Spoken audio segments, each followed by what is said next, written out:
Hello friends, हमने इसके previous video में धातु के रूप स्टार्ट किए थे, जिसमें हमने दो रूप देखे थे, अकारांत पुल्लिंग और इकारांत पुल्लिंग। अकारांत पुल्लिंग में हमने वात के रूप देखे थे और इकारांत पुल्लिंग में हमने अग्नि के रूप देखे थे। ठीक है, आज भी हम और दो रूप देखेंगे, उकारांत पुल्लिंग शब्द और ऋकारांत पुल्लिंग शब्द। उकारांत पुल्लिंग शब्द में हम ऋतु देखेंगे। ऋतु के जैसे ही है भानु और गुरु। आपको अगर ऋतु का याद हो जाता है तो भानु और गुरु का आप बना सकते हो। वैसे ही अगर आपको धातु का याद हो जाता है तो आप पितृ का बना सकते हो।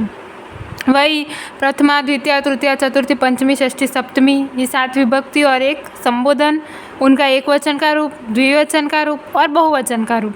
तो जैसे कि हम ऋतु की बात करें तो ऋतु, ऋतु, ये जो तु है वो दीर्घ है, ये रस्व है। ऋतु, ऋतु, ऋतवः प्रथमा, ऋतुम, ऋतु, ऋतून द्वितीया, ऋतुना, ऋतुभ्याम, ऋतुभिः तृतीया, ऋतवे, ऋतुभ्याम, ऋतुभ्यः चतुर्थी, ऋतोः, ऋतुभ्याम, ऋतुभ्यः पंचमी, ऋतोः, ऋतवोः, ऋतूनां षष्ठी, ऋतौ, ऋतवोः, ऋतुषु सप्तमी।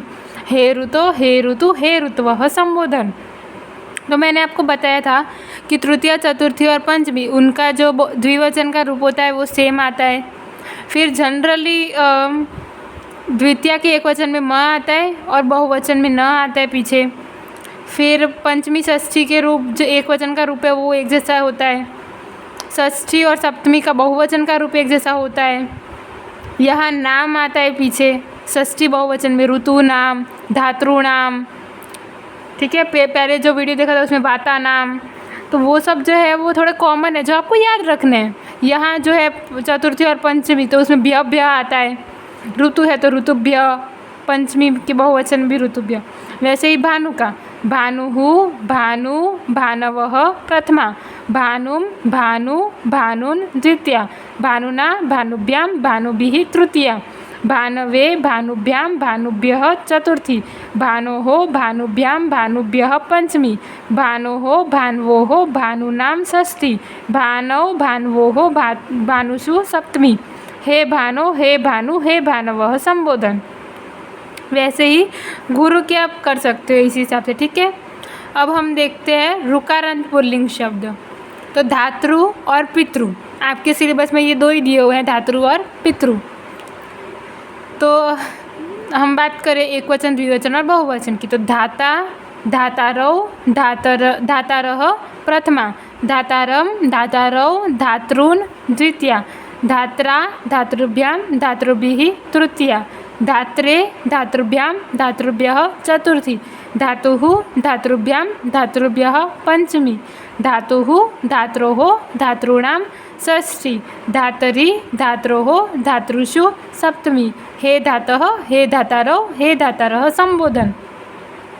तो ये धातुर के रूप हैं। इसमें भी वही तृतीया, चतुर्थी, पंचमी। यहाँ क्या है, धातृभ्याम। द्वितीय के एक वचन में धातारम और बहुवचन में धातृन। फिर चतुर्थी और पंचमी उनके बहुवचन में धातृभ्यम, धातृभ्यम। पंचमी और षष्ठी के एक वचन में धातुहु, धातुहु। फिर जो षष्ठी और सप्तमी का जो बहुवचन है उसमें धात्रोहो, धात्रोहो। तो ये जो है वो कुछ सिमिलर है जो आपको याद रखना है। षष्ठी का बहुवचन तो नाम आता है, लेकिन जो इसमें जो दीर्घ रूप हो जाता है, जैसे कि ऋतु था तो उसका भी दीर्घ रूप हो गया ऋतु नाम। वैसे जो धातृ है, धातृ, तो उसका भी दीर्घ हो जाता है धातृणाम। ठीक है, तो जो षष्ठी का बहुवचन है वो दीर्घ हो जाता है, आपको ये याद रखना है। वैसे ही हम पितृ की बात करें तो पिता, पितारौ, पितारः प्रथमा, पितारम, पितारौ, पितॄन् द्वितीया, पित्रा, पितृभ्यां, पितृभिः तृतीया, पित्रे, पितृभ्यां, पितृभ्यः चतुर्थी, पितुः, पितृभ्यां, पितृभ्यः पंचमी, पितुः, पित्रोः, पितॄणां षष्ठी, पितरि, पित्रोः, पितृषु सप्तमी। हे पितः, हे पितारौ, हे पितारः संबोधन। तो अभी तक हम 4 देख चुके हैं, अकारांत पुल्लिंग, इकारांत पुल्लिंग, उकारांत पुल्लिंग और ऋकारांत पुल्लिंग।